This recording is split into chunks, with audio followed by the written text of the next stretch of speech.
Bon, j'avais prévu de vous faire plein de story time récemment et puis j'ai été hyper occupée. Je vous avais filmé une vidéo qui pour l'instant ne va pas sortir parce que c'est une véritable galère à faire le montage, donc je pense que je vais tout changer. Mais voilà, aujourd'hui on est reparti avec une story time qui j'espère va vous plaire. La story time dont je vais vous parler aujourd'hui se passe en mars 2022. C'est une des story time dont je veux vous parler depuis très longtemps mais que j'ai pas encore fait. Parce que je savais pas trop comment annoncer les choses, j'ai pas non plus beaucoup de temps, c'est-à-dire qu'en fait depuis août, j'ai pas une seule minute à moi. À chaque fois que je me dis je me pose, je vous fais une vidéo, il se passe quelque chose, j'ai pas le temps. Donc là, je me pose et je vous fais une vidéo. Donc, en début d'année 2022, je suis sur la plateforme Discord. J'en ai déjà parlé dans une autre vidéo. Et en fait, je parle avec énormément de monde, je m'entends énormément avec tout le monde, je joue à énormément de jeux. Et au fur et à mesure, vous avez des nouveaux joueurs qui arrivent et vous sympathisez.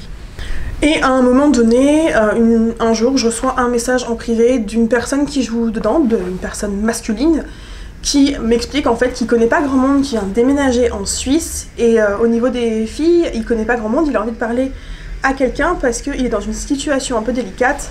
En gros, il est en train de commencer une sorte de relation avec une nana, sauf qu'il y a des choses dans la situation qui lui paraissent extrêmement étranges, il sait pas du tout vers qui se tourner. Donc il a décidé de m'envoyer un message pour avoir un avis de ma part.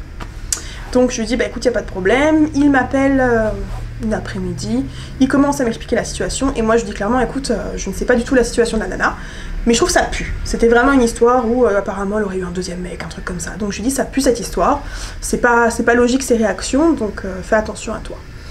Bref, par rapport à ça, on continue de discuter tous les deux, on s'entend très bien. Moi j'ai vraiment aucune idée derrière la tête parce que c'est une personne que j'apprécie, qui est en ligne.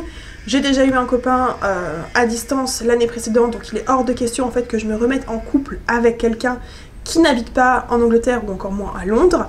Donc pour moi c'est une relation purement amicale et ouais, je m'entends très bien avec cette personne. Le problème c'est que cette personne devient de plus en plus à discuter, on va dire. C'est-à-dire qu'il y a même des journées où il a envie de m'appeler pour qu'on discute. Ce que je comprends, il y a des gens qui sont plus à l'aise en vocal. Sauf que le problème qu'il y a, c'est que moi je travaille et quand j'ai pas les enfants, ça me dérange pas de discuter. C'est très souvent que je suis en vocal sur Discord à faire des jeux en même temps ou à discuter avec les gens pendant que je suis en train de cuisiner. Mais il y a des moments où je ne peux tout simplement pas avoir le téléphone parce que je travaille avec les enfants, donc c'est pas professionnel du tout. Et avec cette personne, c'est vrai qu'on discute énormément.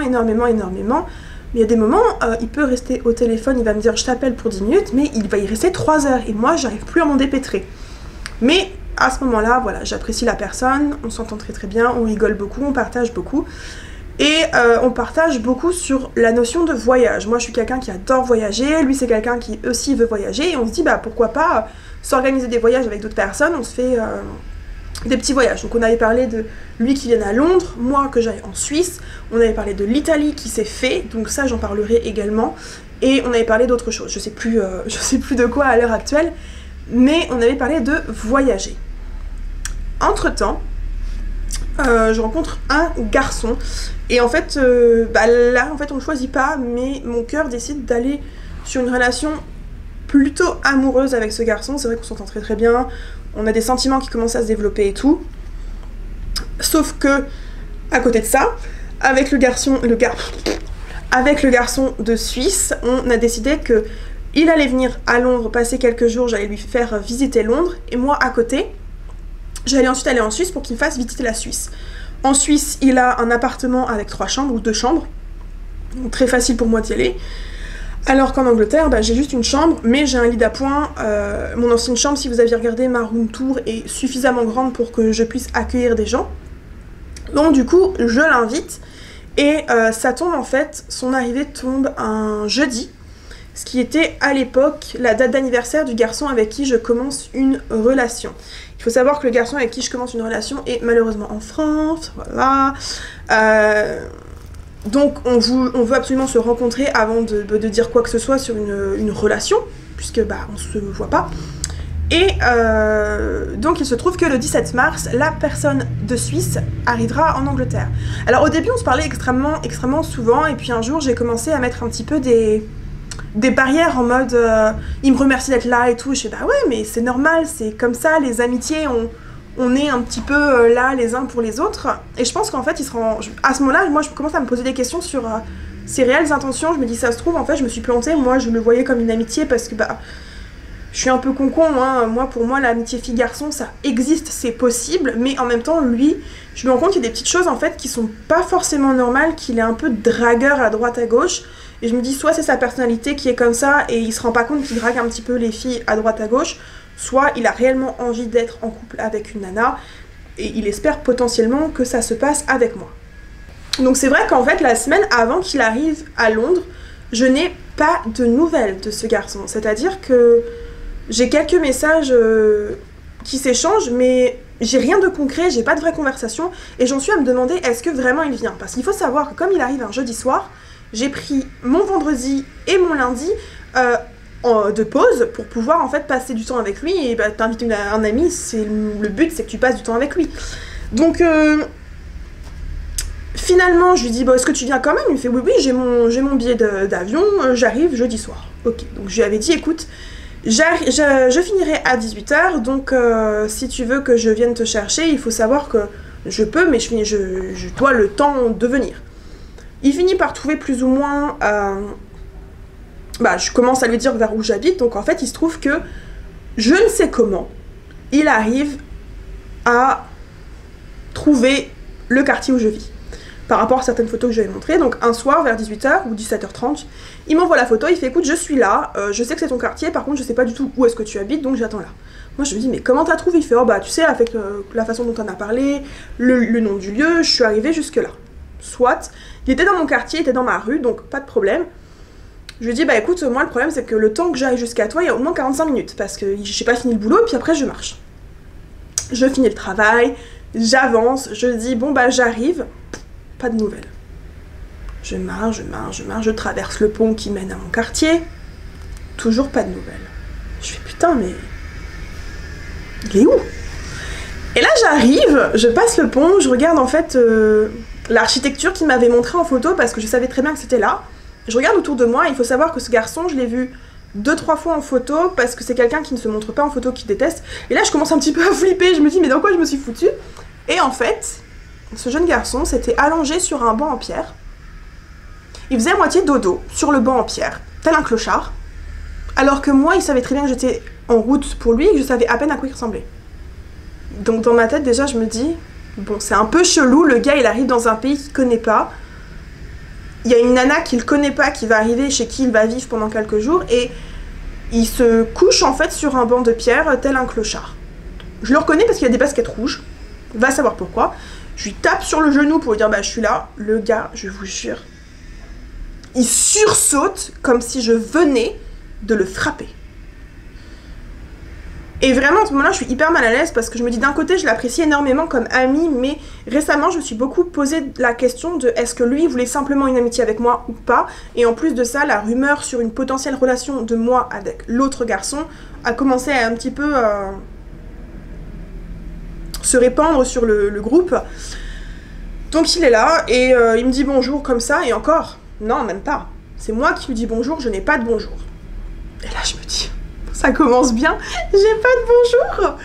Donc je me dis bon bah viens, on va chez moi, j'essaye de trouver un petit peu une conversation à avoir parce que c'est quelqu'un normalement de très bavard, je vous ai quand même dit qu'il est capable de rester au téléphone pendant 3 heures. Mais là, il n'y a pas en fait de conversation. Il n'y a pas de conversation et je ne comprends pas. Je regardais qu'il faut que je parte bientôt au boulot. On arrive chez moi, je lui présente la maison, donc j'avais bien expliqué que c'était une colocation, donc c'est pas comme en Suisse où t'as ton appartement tout seul. Et je lui avais dit, je n'ai pas descendu ton matelas qui était au-dessus d'une armoire, en fait il était très très lourd, c'est une chauffeuse 2 personnes, donc très très lourde. Et je lui dis, bah j'aurais besoin de ton aide pour la descendre. Là, les gars, ça commence déjà à me saouler. Le mec arrive, je suis debout sur mon lit double, pour atteindre le haut de l'armoire, je suis en train de tirer sur le truc, et je vois que le mec ne fait aucun effort pour m'aider, sachant qu'il a une demi-tête facile de plus que moi.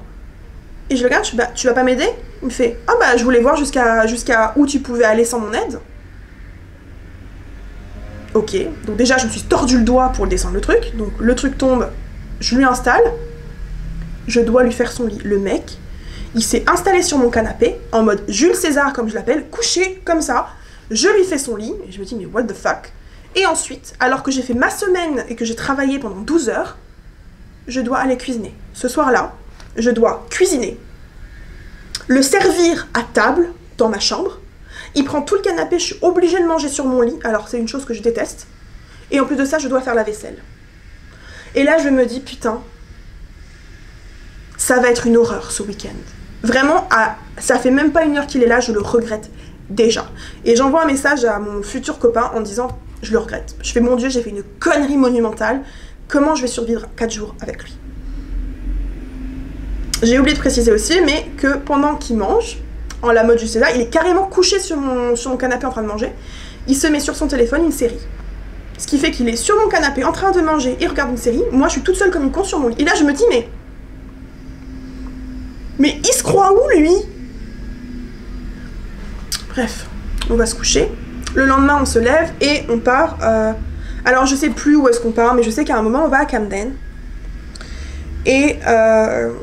non, je crois que le premier jour, pardon, ça n'a pas trop d'importance, mais ça a une toute petite importance quand même.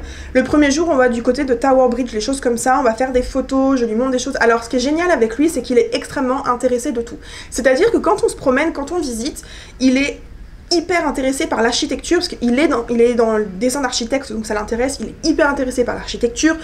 Il est fasciné de tout ce qu'il voit. C'est vraiment super intéressant de visiter avec lui, parce que vraiment, il est très très intéressé. Il me prend en photo, je le prends en photo... On arrive à parler, mais il n'y a pas vraiment de conversation et je trouve ça un petit peu dommage. On va à St. James Park où je lui montre les écureuils parce que je trouve que c'est une activité super cool à faire quand tu connais pas, c'est d'aller voir les écureuils dans les parcs et de leur donner à manger.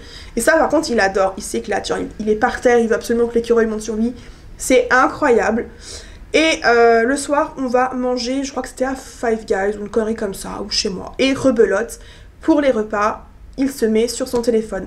On avait été le midi manger à Breakfast Club, qui, pour ceux qui ne connaissent pas, est on va dire un restaurant spécialisé dans les pancakes et les petits déjeuners anglais. C'était pas terrible celui-là, mais le mec, du moment où il s'est assis à table jusqu'à la fin du repas, il était sur son téléphone à regarder une série avec ses écouteurs. Et moi j'étais en face et je me suis dit, oh, mais c'est quoi cette façon de vivre en fait? Tu vas dans un autre pays, une meuf t'héberge gratuitement. Parce qu'il faut savoir que ce mec ne m'a rien apporté, ne m'a rien offert, ne m'a rien payé, pas même une bière. Je dis pas quand les gens viennent chez moi, tu dois me payer une bière, mais il faut savoir qu'un soir, il m'a quand même parlé de la Suisse et il s'est vanté de toucher 4000 € par mois. Mec, t'as un appartement 2 ou 3 chambres en Suisse, tu touches plus de 4000 € par mois, tu viens chez une meuf qui a un peu de mal à Londres parce que Londres c'est extrêmement cher, qui touche moins de la moitié de ton salaire, qui est en colocation. C'est pas grave, tout va bien, tout va bien. En plus de ça, c'est hyper la galère parce que lui, je lui dis non, ne viens pas avec du cash parce que le problème c'est qu'on n'utilise plus vraiment de cash à cause du Covid. Qu'est-ce qu'il fait? Il s'amène avec 300 € cash dans la poche. Donc c'est hyper galère de payer tout. Bref, on va à Camden pour manger le jour suivant. Pareil, un truc de petit déjeuner. Oh, j'ai envie de vomir rien qu'y penser, tiens. On prend 2 English breakfast, le truc basique, et lui il a ce problème où en fait il faut que l'œuf au plat soit cuit, mais genre faut pas qu'il y ait un truc de brillant. Et au moment où il commence à couper, ça brille un peu, je le vois, il le met dans sa bouche, et là, il le crache devant moi, dans son assiette, sur le reste de sa bouffe. Et je lui dis, mais putain, mais à quel moment tu fais ça? Chez moi je les récupère tes œufs, personnellement j'adore les œufs, s'il est un peu baveux, j'en ai rien à branler. Je prends l'œuf, où il a pas touché, je lui dis mais là c'est du gâchis en fait. Le nombre de bouffe qu'il nous a gâché quoi. Dès qu'il aime pas un truc, ça va pas, il va le mettre à la poubelle ou il va cracher dessus. Et là ça m'a choquée. Donc en plus il a craché dans sa nourriture. Et de 2, il était encore sur son téléphone portable à regarder sa série. Et moi comme une con, j'étais en face de lui en train de manger à me dire mais c'est long. Je sais pas si vous imaginez, j'ai pris 2 jours off. En soi, j'ai pris 2 après-midi, ça me fait 7 heures de travail en moins. 7 heures de travail en moins, c'est quand même beaucoup sur une journée, spécialement dans mon domaine. J'ai dépensé une blinde parce que monsieur voulait manger tout le temps dehors. Et à chaque fois que je mangeais dehors avec lui, il était non-stop sur son téléphone portable. Il faut savoir aussi que pendant qu'il était chez moi, vu que je me sentais très très seule parce qu'au final, ce garçon, apparaître sur son téléphone à regarder des séries et me laisser toute seule, il se passait pas grand-chose. Et donc du coup j'étais de temps en temps au téléphone sur Discord et le mec, j'ai appris qu'en fait il passait ses journées à envoyer des messages à une autre fille de Discord qui en avait rien à faire de lui, et on s'est rendu compte en fait que potentiellement ce garçon c'était un charreau, que tout simplement il voulait pécho une meuf, et qu'en fait bah moi comme je lui ai dit cash que je n'étais pas intéressée, et qu'en plus de ça oui potentiellement il y avait quelqu'un dans ma vie, voilà, il a été sûrement déçu. Voilà. Donc il n'y a pas grand chose en fait à dire de plus sur ce séjour, juste que personnellement j'ai énormément regretté, vraiment. J'ai eu un regret énorme. Il y a un soir où il m'a dit « Ah j'ai envie de sushi, je vais aller chercher des sushis, est-ce que tu veux quelque chose ?» Et je lui ai dit « Bah non, moi j'ai pas très faim, on a mangé tard. » Il m'a rapporté une boîte de sushis à 2 pounds. Voilà, c'est ce qu'il m'a rapporté. Il fait « Ah bah tiens, il y avait plein de promotions et tout, donc j'ai pris plein de trucs. » Il s'est pris au moins 10 boîtes de sushis, je rigole pas, j'ai halluciné. Il m'a pris un mini truc comme ça où il y avait 10 sushis à l'avocat dedans, donc vraiment le truc qui est en mode entrée normalement ou qui ne fait pas repas. Et en plus de ça, il m'a laissé toutes ses poubelles en partant. Et le jour où il est parti, j'ai pas eu de au revoir, j'ai pas eu de merci, j'ai pas eu de à bientôt, j'ai rien eu. Le gars, il m'a dit c'est où le métro? Je lui ai dit ah bah c'est par là, faut juste que t'ailles tout droit et tu vas le trouver. Ok, et puis c'est barré. Parce que moi j'allais au travail ce jour-là. Et vraiment ça m'a choquée parce qu'il est resté dormir le jeudi soir, le vendredi soir, le samedi soir, le dimanche soir, le lundi soir, et le mardi matin je lui ai dit écoute moi à 7h je suis out quoi, je suis sortie de la maison, il faut que j'aille bosser. Il est resté 5 nuits chez moi, il m'a offert une boîte de sushi en promo qu'il a dû payer 1,50 ou 2 pounds, il s'est vanté de toucher 4000 balles par mois, il m'a fait sortir tous les soirs et tous les midis manger au resto pour être en face d'un mec qui était tout le temps sur son téléphone portable à regarder des séries. Vraiment, ça a été le week-end le plus long de ma vie. Ce qu'il faut savoir, c'est que je suis partie par la suite en Italie avec lui, le garçon avec qui j'étais et 2 copines. Et j'avais prévenu mon copain que ce garçon, voilà, j'avais prévenu comment il était, je lui avais dit c'était une catastrophe en fait de vivre avec lui, ça ne s'était pas bien passé et tout. Au final, je pense que le fait d'être avec nous tous, ça l'a un peu mis différemment. Il a jamais regardé sa série, mais j'avais l'impression qu'à certains moments, il était un peu dans sa bulle. Mais franchement, sinon, ça s'est bien passé en Italie, mais clairement, chez moi, voilà, c'était l'horreur. Voilà pour aujourd'hui, c'était une toute petite story time comparée à ce que je vous propose d'habitude, mais j'espère que ça vous a plu, que ça vous a un peu diverti, évidemment. Je vous ai donné les grandes lignes pour de façon à vous donner quand même une story time, parce que quand ça s'est passé, je me suis dit mais ça c'est un truc de fou. En fait, au moment où je me dis il n'y a plus de story time à dire, il y a ça qui m'arrive, il y a plusieurs choses qui me sont arrivées. La prochaine story time c'est pareil, je pense qu'elle sera un peu plus longue et en même temps je suis pas sûre. Mais vraiment j'ai été choquée en fait de ce comportement. Dites-moi s'il vous plaît dans les commentaires si c'est logique. Si c'est logique que ce garçon soit venu 5 jours et vraiment j'ai dû cuisiner pour lui, j'ai dû faire le ménage pour lui, voilà quoi. Bref, je vous retrouve bientôt pour une nouvelle vidéo. Prenez soin de vous.